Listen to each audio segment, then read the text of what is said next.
Зохиолч Соёрхын бүрсрэн эрхүний нулимс богино өгүүлэг.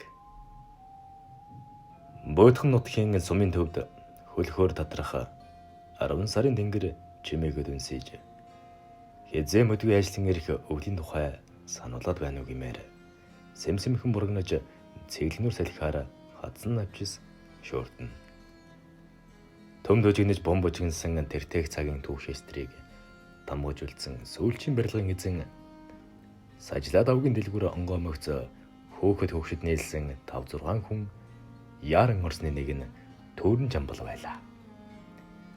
Сайн цагийн хормой тосож хуучин цагийн өсгий дарж үссэн Төөрөн Жамбал жилийн хавраар тооворд явж зунжин эзгүүрээд өвлийн ихэнх сард цасан хуй дагуулж ирдэг билээ.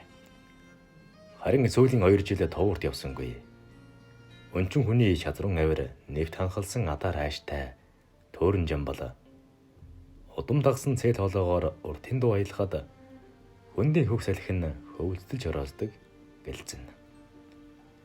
Дуу адуу хоёроос босгож үзээгүй болохоор намар цагийн найранд дуграаж хилэж явсангүй.